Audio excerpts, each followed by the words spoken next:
Good evening, folks. This is Deb and Dave, and this is the Factivist Report for Monday, the 21st of August. So we're a day late, but we're never a dollar short. All right. Speak for yourself. So we're going to talk tonight. We're talking about the election again, the upcoming election 2024. Tonight we're going to talk about California, Oregon, and Washington State. But we're going to revisit Georgia just for a few minutes in light of the indictments, just to take another look at that state. Okay, and also I'm just going to touch on it for a second. Deb wanted to talk about a Georgia candidate who lost in the last election, but has a chance because of redistricting. And when you look at it, you see that she lost with only 29% of the vote, and the other guy got 71%. But when you look at it more closely, it's a small district, and you're only talking about like 18, 19,000 votes. So when you redistrict, it's huge. This was a fight. This was a national fight. Georgia wasn't the only one, but if you want this person, you have to fight for her. She is one of the people who may get in because of redistricting. So let's get into this. And her name is Madeline Ryan Smith. She ran last time, and she's running this time. Why is that there? There we go. 2024 for Georgia House District 158. And again, she lost pretty handily last time. And this is her website. Most of the time, when I look at these websites and I see a shop, it raises a red flag, but it's message based, which is fine. So I'm just going to click on it for a second. Here's the strong women campaign, stuff like that. That's fine. It's a beer mug, which is interesting. But when you're talking about issues and trying to uplift groups of people, I'm cool with it. When you get into other stuff now, like anti-vaxxing and selling supplements and crap. So this was the Georgia House of Representatives District 158. And we have a bunch of crap. Hold on. Why? I can't get this out. Oh, there we go. There we go. So this is the incumbent, Larry Parrish. He won by, as I said, 71% of the votes. He assumed office, and he was the incumbent too. So here's the district map, but we're redistricting. So you see this right here? That's all gone. So, and they added a little bit here. This was a fight to create more of a rural district for the middle of the road, middle American and African American voters. So, as I said, 71.5% to 28.5%. But when you look at it, it's not that many votes. If you're talking about, like 20,000, 40,000 votes, that's one thing. But you're talking about 8,000 votes and in a district that was being fought to be redistricted. So please take a look at Madeline Smith. We have a couple of her pages up. Take a look at it, especially obviously if you live in that district, and check your districts because you may be in a redistricted area. And this is early. This is way early. You can do it. So let's go back. There are a couple of people who were charged in the Georgia election interference case that are actually in office. As one guy is specifically.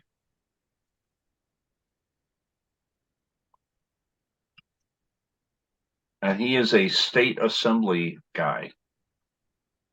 Okay, he's a state senator. So, and here he is. Look at that face. Yeah, you look at it. Look at that smile. Isn't that a smile of a trustworthy person? Not okay. So a copy of the indictment is was sent to Brian Kemp. He has to make a decision. They have to vote on whether or not to, try to suspend this individual. His name is Senator Sean Still. Okay. And these are serious allegations, by the way. So the indictment charges it Still and two other electors, former Georgia GOP chairman David Schaefer and Kathleen Latham, all impersonated public officers, forgery, false statements, and attempting to file false documents in connection with fake electors. This guy is in office. Okay. So, and what is the Georgia GOP doing? This is from the New Republic. So this is August 17th. This is very recent by Tori Otten. Georgia Republicans want to impeach Fani Willis. And they're going to fail. I mean, that was the title of it. They're going to fail. Okay. They're saying that Fani Willis is weaponizing the DOJ. Now, actually, they're doing their job. Yeah, they're doing their job. Just like when we come across, on occasion, this happens. There's someone who gets caught. They fall into a trap, and they, for whatever reason, they might be strapped for cash. Who knows? But they fall into some corruption or whatever, and they're a Democrat. And I told you last week, I think, name me one Democrat that's in office. Now, a few months ago, you could have named this person, but she's no longer in office. She resigned. We have this person was a rising star in Oregon. Okay. Shamia Fagan, she resigned. This is basically what happened. She was working as Secretary of State, and she was moonlighting with a cannabis company as a consultant of some sort. This company was owned by two people. They, in turn, paid her and also donated to her campaign. She, in turn, allegedly pushed for favorable regulation towards this company, who in turn, again, allegedly, had serious labor violations against their workers. So an investigation has started. She's under investigation by the Oregon DOJ. She resigned. She said, that she'll be found innocent, but this is a distraction, blah, blah, blah, blah. I'm not going to comment on whether or not she's innocent. Let the investigation play out. It doesn't look good. But this is the difference between the Democrats and the Republicans. The Democrats call for resignations. The Republicans they rally around the people and say it's weaponization of the DOJ, blah, blah, blah. This investigation has like thousands of pages in it. So a little more information about the company called La Moda and the two owners. The feds are closing in on them. Employees filing complaints against the company. Now, did the Secretary of State allegedly harm the public? Yeah, allegedly she did. But she resigned. Okay. I'm not going to go into, just like I didn't really go much into the indictment in Georgia. I'm not going to go much into this, but just understand the difference. I see it over and over again. From time to time, a Democrat falls into a trap. Most of the time, it is involving some kind of tax evasion or, quid pro quo, monetary thing or something like that. A conflict of interest, which is what this is with Ms. Fagan. And she was poised to potentially run for governor one day. And this takes time to move up in any form of government. So this is unfortunate, but it happens. And this is how the Democrats deal with it. I just wanted to mention it in case somebody saw it. And I think it's telling. So let's go on to governing. Despite Oregon's problems, state lawmakers begin 2023 legislative session optimistic. Talking about, COVID-19 and all that stuff. Here are the focuses of Tina Kotek and her assembly. The budget, 2-year budget. Housing, you're going to hear it with Oregon, you're going to hear it with Washington, and you're going to hear it with California. Housing is a huge issue with Democrats, especially in the West.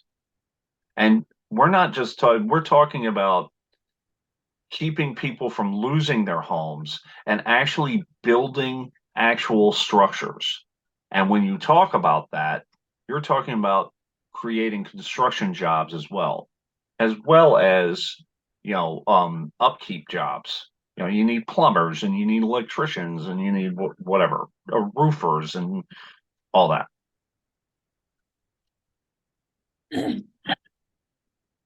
So that's the huge thing.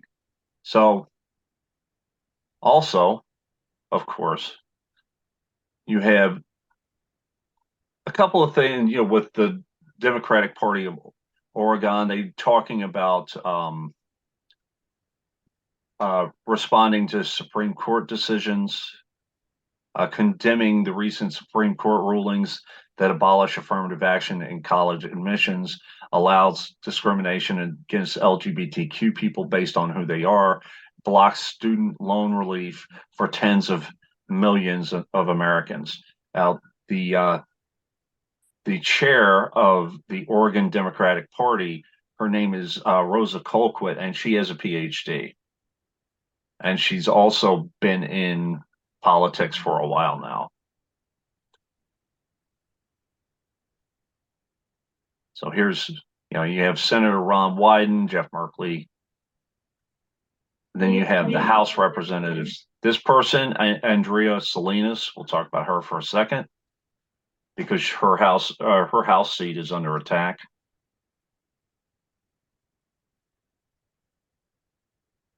So, and if you notice, yes, they are all pretty much Caucasian, but you have more female representation than ever before. And then you have the chair of the Oregon Democrat, or vice chair Rosa Colquitt. Okay. And it's a big deal that she's an African American woman. And she's been in, as I said, she's been in government for a while.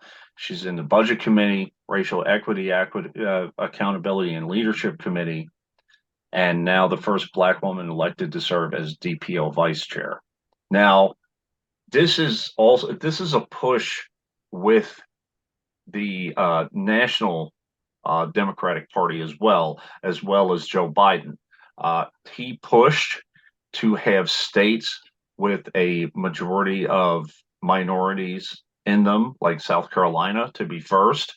I had an article originally in here.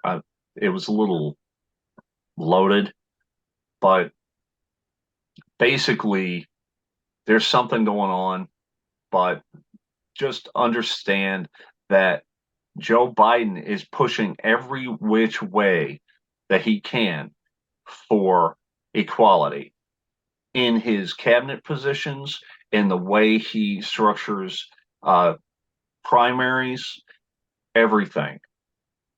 You see it everywhere. LGBTQ, African American, Native American, Hispanic. He's trying his best. Female appointments, everything. Now, I think he's done a good job, honestly. he has done a good job. Yeah. Andres Salinas, this is another person in the Oregon DNC, and she's currently in the U.S. House. Her seat is being targeted. This is a little bit about her background. She was a staffer for several people, including Dianne Feinstein and other representatives, and she moved up. It took her years to gather her knowledge, and she's now in the land of law degrees and pedigrees. She found her own path. So, staff assistant job with Harry Reid. You don't need advanced degrees; you can learn on the job. So she worked for this guy, Rep. Pete Stark of California, who was basically shown as a character, is the best way to put it. But it's how to work. She learned how to work within government and how to pick her battles and all that kind of stuff. And this was over decades. So understand that people moving up like this, legitimately, it doesn't happen overnight. You see guys like, you see the Lauren Boeberts of the world. All of a sudden, she pops up. It can happen. That shit on the other side is a whole different story. That's a whole different story. Now, you have a couple of Gen Z. They're installing judges that are unqualified. The bar, and they've got the bar telling people that these judges shouldn't be in the position they're in. They allow anybody to run in that party. What the hell is Madison Cawthorn running for? What is right. His knowledge level? What is Marjorie Taylor Greene's ability? These people are all at the bottom of the barrel. So, I don't want to hear about a couple of Democrats without advanced degrees. Okay. Right. And you do have a couple of the guy in I can't remember his name right off the top of my head, in Florida, the Gen Zer down there. Maxwell Frost. Max Frost. Yeah. Okay. So, but you look at their qualifications, you look at the qualifications of the people in the squad, which we will talk about, or Deb has talked about. Compare them to the Madison Cawthorns and the Lauren Boeberts, and they will blow them out of the water. When Marjorie Taylor Greene was egging AOC on about a debate, I wish they had done it, because I would love to have watched AOC bury her right in in the room somewhere. And we will talk about, to me, the whole debate between Gavin Newsom and Ron DeSantis, it's a good move by Newsom. I understand he's positioning himself for national politics, but it's also framing the Democratic message versus the Republican message. Correct. So it's the way to go. Here is a group that Deb told me about. They are backing Andrea Salinas, force multiplier. Here's their information. They're looking to back several candidates who are on that bubble, who are being hotly contested. So Andrea Salinas is one of them. Just thought I'd put that out there. So here you go. Oregonians are dealing with some significant challenges right now. Now, the Secretary of State was faced with, she made the wrong decision, but she was faced with a challenge. Those people in state government in Oregon are the lowest paid. Not saying that she made the right decision, but even those in government, it's not like you're in a back room with the cigars and you're, sipping cognac. It's not like that with every state rep. They're not getting paid big money. But in Oregon, the huge thing again is housing. Housing, emergency services, suicide prevention, child tax credit, private investments to create jobs. These are tangible things that we're talking about. Okay, early literacy programs in elementary schools.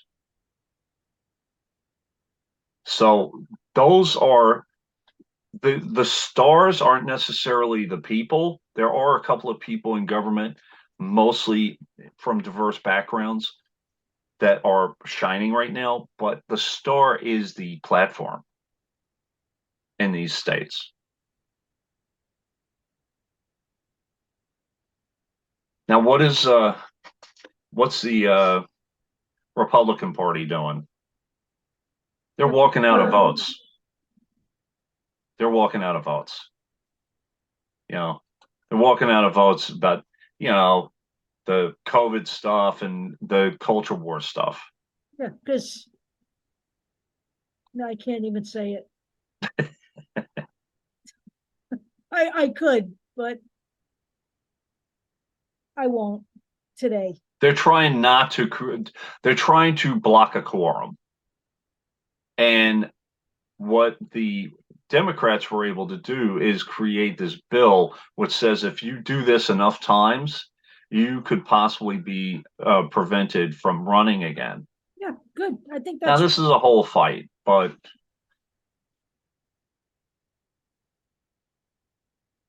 okay, now we're getting into the next thing I want to talk about for 2 seconds. Bankman-Fried and all of this stuff, people will see this, they'll see it online, go, see, they're corrupt, they're taking all this money. Blah, blah, blah, blah, blah. Blah, blah, blah.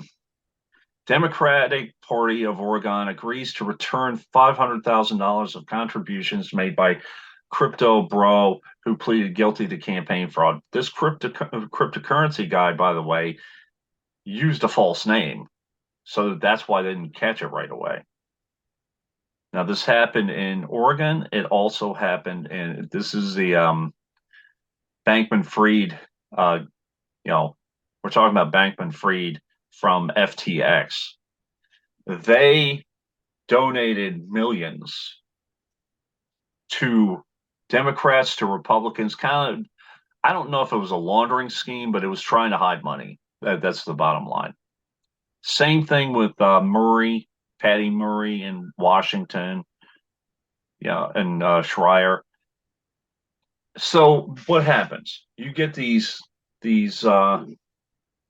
articles about these guys taking money. Guess what? The DNC, the national DNC, they're returning all this money once they find it, and once they consult with their lawyers. Now, what FTX and Bankman-Fried did for the Republicans is the Republicans hid hid who they were. So it's much more difficult to find out, where Bankman-Fried's money went in terms of the Republicans. And again, what's that? They use dark money. They use dark money, is what it was. Yeah. So that doesn't have to be reported. Yep. So the Democrats are returning the money and the Republicans are going to keep it. More than likely. Oh, they'll keep it. Yeah, I know. If the fucking front runner is a multiple indicted criminal, they'll keep it. Washington State Democrats elect a new executive committee. There's one person I wanted to mention. Shasti Conrad.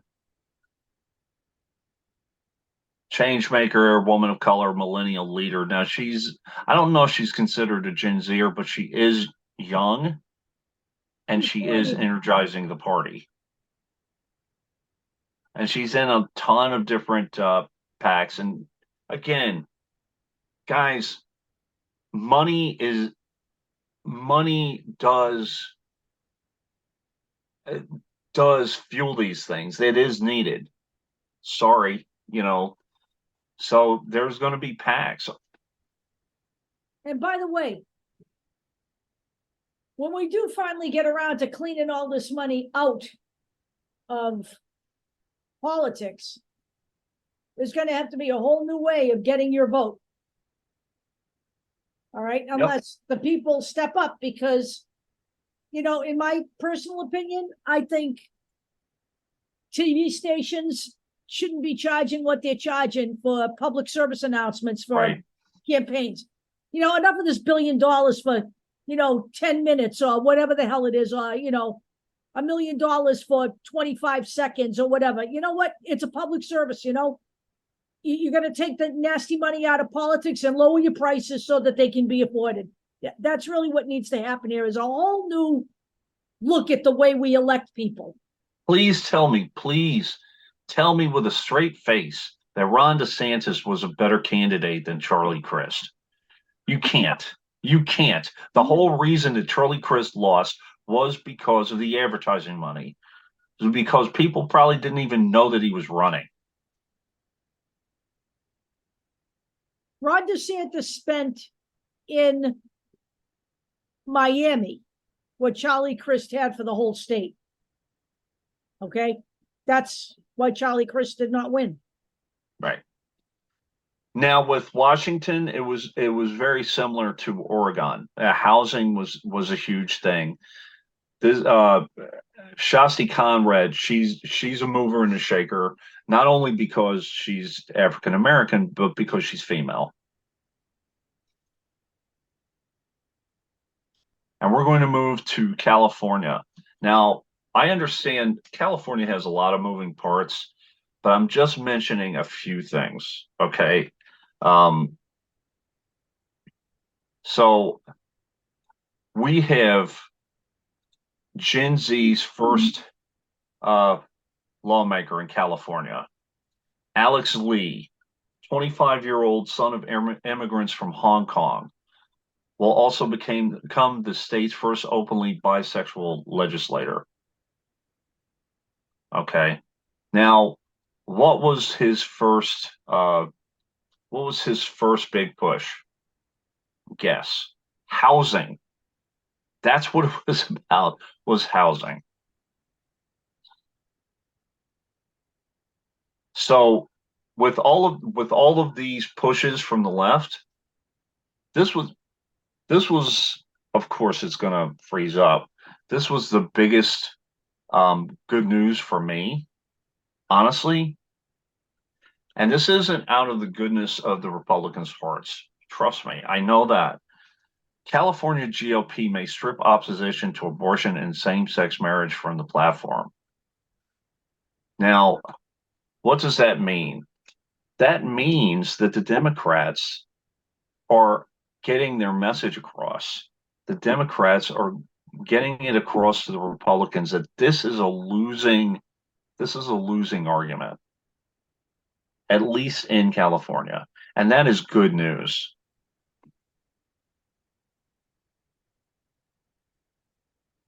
So this is just Alex Lee. This is the first thing that he brought up was housing. When the article will be polite enough to come up, if it will come up for me.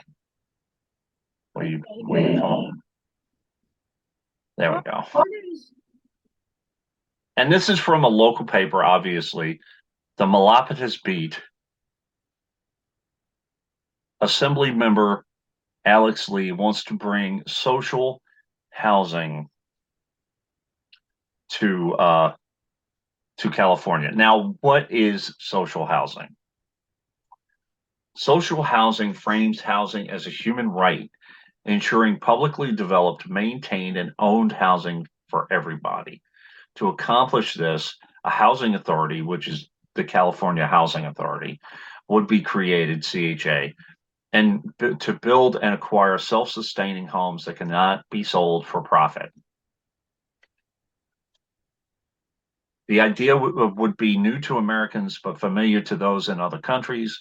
For example, in Vienna, 62% of residents currently live in social housing. In Singapore, 87% of residents do. Now, to all those in real estate, calm down. It's not going to be for everybody. But it sounds like public housing. All of you in real estate, the people that are going to be in social housing are people you're never going to get as customers anyway because they're priced out of the market. That's really Right. what the bottom line is. That's what it is. And you're giving them physical. Let them live somewhere decent. You're giving them physical structures. They're not going to be mansions. So calm down.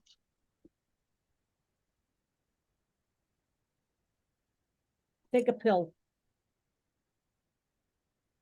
Some of the issues in California, again, same stuff that we've been talking about, basically, honestly. Budget. Industry, we're talking about, Newsom doubling down on his campaign against the oil industry. People close to him say he remains a pro-business centrist who's fiscally conservative and socially liberal. So he's talking about statewide standards for wages and working conditions for the fast food industry, which would expand to other industries, to retail probably,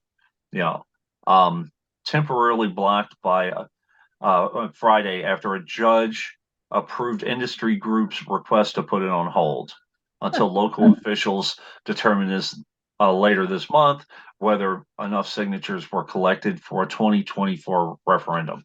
What does that mean? You can bitch and moan about all this stuff. Know what's going on in your government. Know what's going on in your state. Know what state referendums are coming out. And be willing to sign these things. Because if you're not, this is what's going to happen. The implementation of ambitious and controversial programs, such as a mental health program, healthcare. I don't know how these can be controversial, but okay. Housing, immigration, and the border. So we're talking about pandemic policy, allowing U.S. officials to turn away migrants seeking asylum. State and local officials are increasingly concerned about California's financial inability to support an influx of immigrants once Title 42 ends. Population and public perception. This has to do with the census. They're actually losing House seats in California. They lost a couple. So that's what they're dealing with. Some people move to fucking Florida and Texas. Right. Enjoy yourselves. Yeah. You got to be a special breed to live in those states. So one thing that I mentioned earlier was that Governor Newsom is talking about debating Governor DeSantis, and he is pushing hard against Governor DeSantis. Some people are saying that's just a stunt. And it might be, but he's positioning himself nationally to potentially run in 2028, which is fine. But he's also framing the Democratic Party message. I do have a video here. Brian Taylor Cohen interviewed Newsom. Watch the first 5 minutes of it. He basically calls Governor DeSantis a bully who picks on people who cannot defend themselves. He's right. Taking immigrants out from. Maybe he's been chosen by the Democrats to be that bulldog. Maybe that's, we need one. You need one with this kind of crap that you have on the other side of the aisle. And there's no other way to call the GOP anything but crap. They are absolute crap. Newsom, DeSantis see clear upsides with the fall debate. They're positioning themselves for national attention. Yeah, I'm dying to see it. I think Newsom's going to bury him. He really is. Here's something. So Gavin Newsom's okay. Hold on. Oh, no wonder Trump is kicking his ass. Newsom camp hits DeSantis on the debate proposal. DeSantis is basically trying to minimize his shortcomings.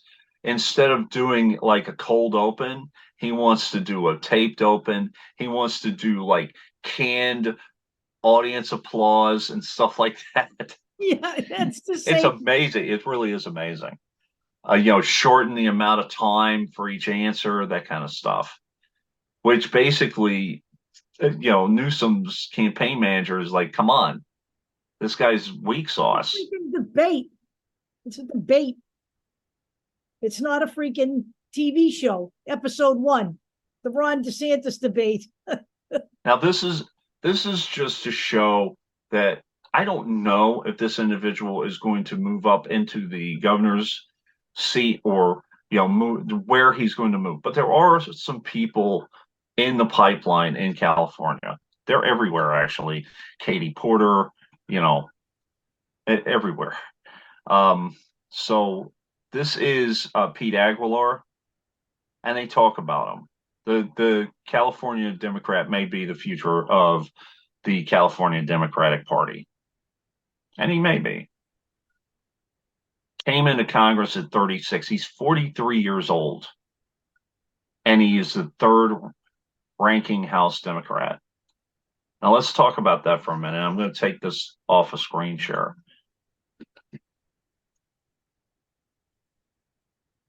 If it will allow me.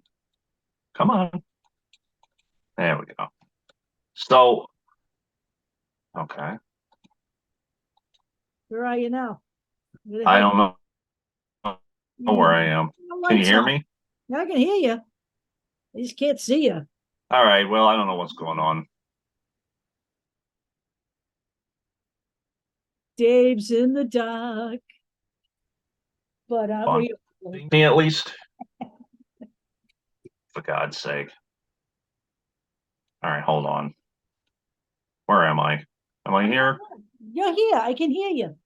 Okay, you could hear me. Yeah. Here's the bottom line. With guys in the House, are they going to go to the Senate? Are they going to run for president? It doesn't matter who, as long as they are in the right, with the right message. There are only a couple of Democrats that are not really Democrats, and that is Kristen Sinema and Joe Manchin. And they both should be worried.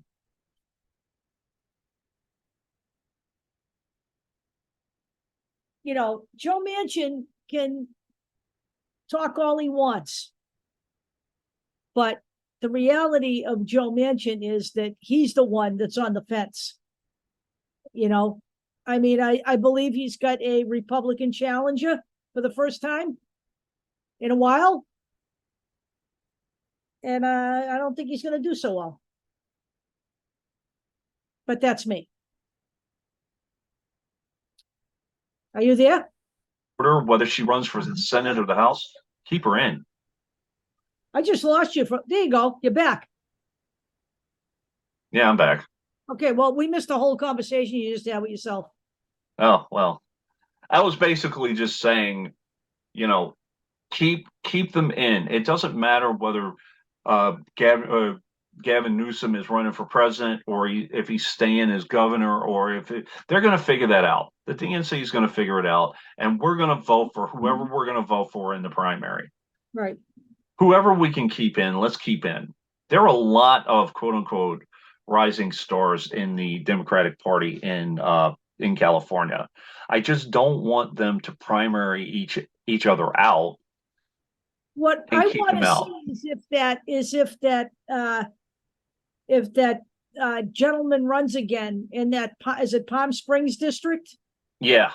I want to see if he runs again and has a better outcome. I think a lot of those people who ran, not only because of the climate, but also potentially because of redistricting, you're going to see a lot of these people who ran and lost last time come much closer and maybe even win. So don't think that just because these guys lost the last time that they're automatic losers this time.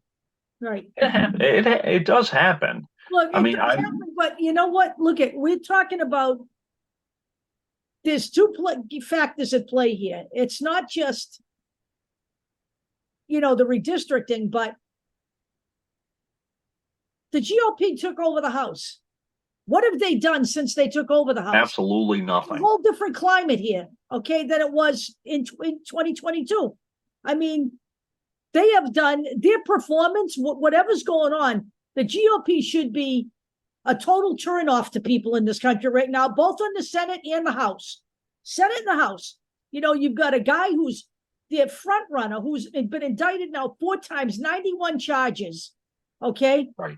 And they're all rallying around him. And the ones who aren't rallying around him are staying nice and quiet in the corner so they don't lose their seat. This is where you find out, who has the country's best interest at heart. And it's not the GOP. It is not, because they had an opportunity to do the right thing when he was impeached. And they didn't do the right thing then. Okay. In the meantime, they handed the party over to him. Now they're stuck with him. But you know what? You're not stuck with them. Okay. In the meantime, you have people who are suffering. And guys, those who are suffering and those who get through it, you need to see who stood by you. Right. And those sure as hell, it's not the Republican Party. And if they are standing by you, it's to sell you Trump water. Right. If you know what I mean. So, right. So I'm just telling you, I see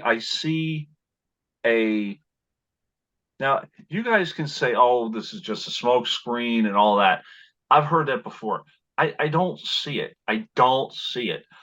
I see diversity. I see moving towards the poor and rural people. If anything, the Democratic Party is attentive. They pay attention and they're responsive. Well, look, they have to be. They do. They absolutely do have to be, because the GOP isn't responsive to their base. They're not doing anything. There are plenty of Republican poor white people in this country. There are. Yeah. I'm sorry, but poverty isn't, displayed along party lines. Okay. It isn't. All right. And, we have the Republican Party not doing anything for those people. Nothing. Okay. I don't know what makes them stay behind him. Maybe it's that whole, patriotic bunch of crap that I hear every time, they open their mouths about how they're patriots and they love America. They don't love America. They don't. They're not in love with this country. They don't care about the Constitution. They don't care about anything. They care about themselves. That's what they're in business for, the GOP. Right. And, you know, if that weren't the case, they wouldn't all be rallying around Donald Trump. They would have saved their party.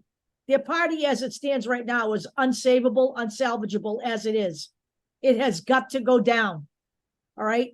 We have to crush them in the polls. We have to crush the fucking Republican Party. As many as we can need to lose their jobs.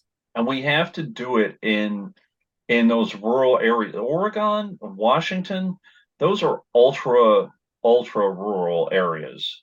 Right. Yeah, you have Portland, and yeah, you have Seattle, but a majority of those states, or those two states, that is rural, and a lot of what those people are struggling with are low wages and not being able to afford their house, which is why that is in play. And in California, homelessness has been an issue. And by the way, let's talk about that for a minute. Everybody blames Gavin Newsom.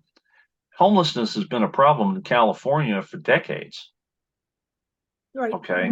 So you can blame him for it, but they are trying to do something about it.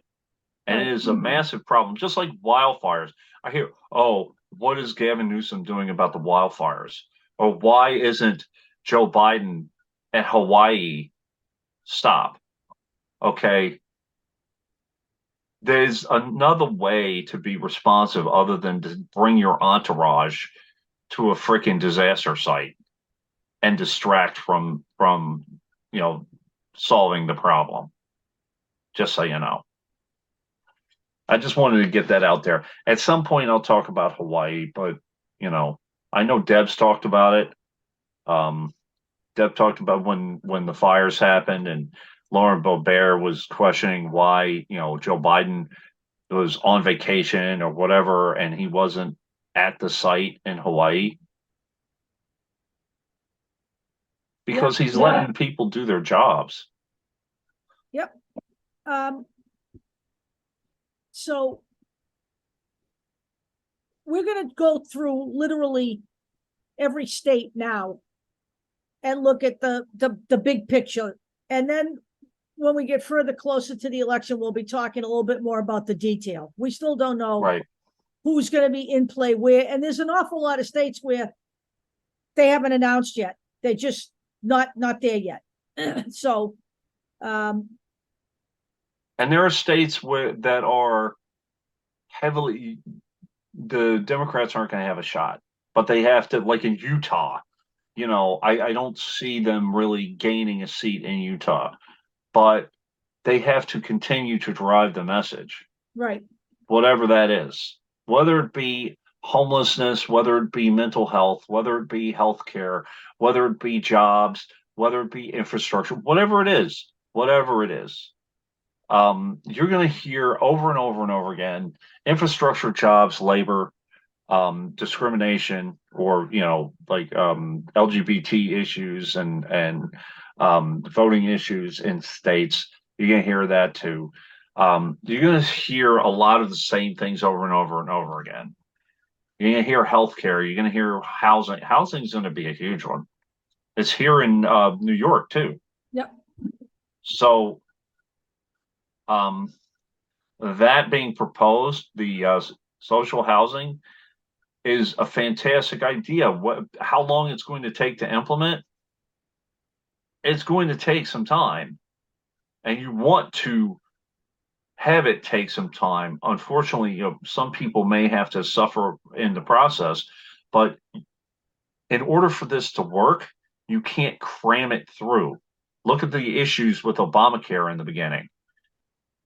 So you have to unfortunately be patient to some degree, but at the same time, there are states. Oregon impressed me. They're talking about a lot of, and the information's there, guys. I just glossed over it, but it's there.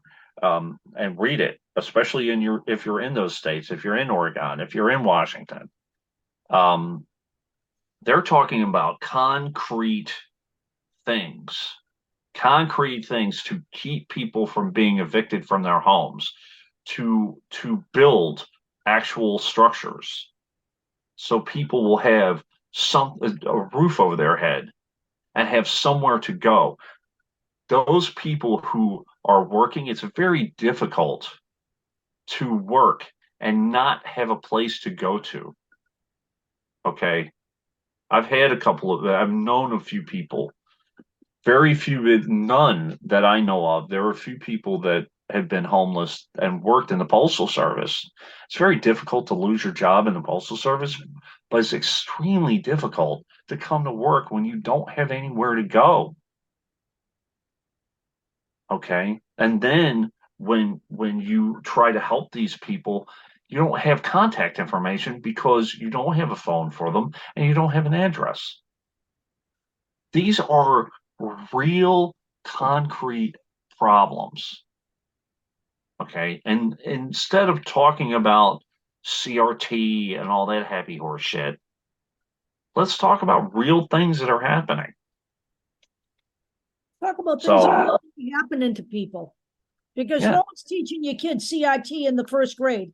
No one's teaching your kid any of that shit at all. And by the way, let's These talk are about, made up problems. yep. They're made up problems by a marketeer. They hired a freaking publicity stunt guy. Right. Make CRT up. Now he's making up all the trans shit. I mean, it's all the same guy, believe it But or at the not. same time, look at how many Republicans are trying to block Head Start programs or food for kids who identify as gay as or trans Right. gender. I mean, give me a break. They're people. They're people. They have a human right to shelter and to food and to water and to clean air and to health care. Those are the basics. That's human decency. Right. And no one really talks about any of that other than who? The Democratic Party. The Republican Party always talks about cutting health care, cutting food stamps, cutting SNAP programs. Oh, these guys are getting a free ride. Any of you who have been on food stamps, if you were on food stamps and you weren't supposed to be, shame on you. But that is a very small percentage of those people. So pretty much, Yep. pretty much what I have. I don't know where we're going to go.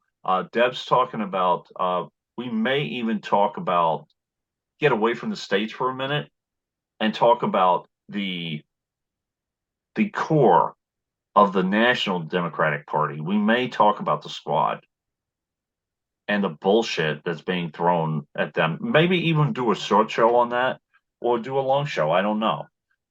But these guys are pushing the envelope to the left.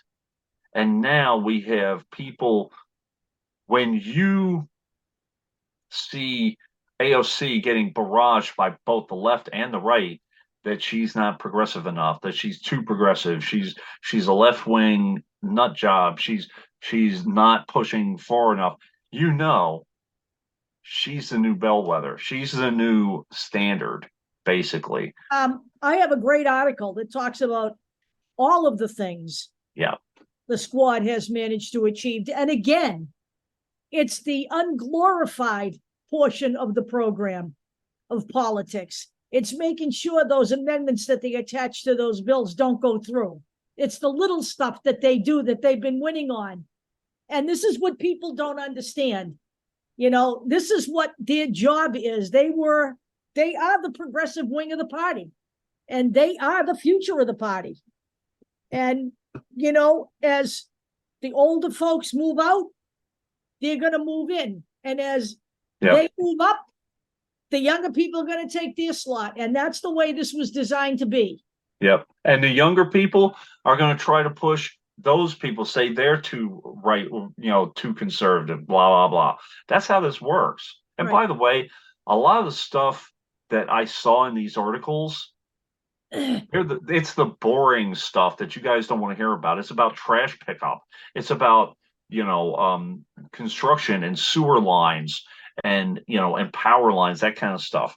The Department of Energy, a lot with California has a lot of stuff with energy and, how they're going to move on in the future. So there's a lot to all of this. Road paving. So not all of it is glamorous. A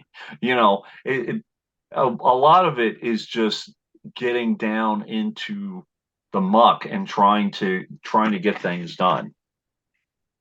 Yep. And reducing pollution.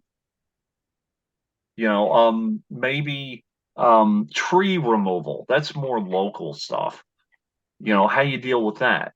By the way, a huge thing, and I didn't really go into it at all, is natural disasters.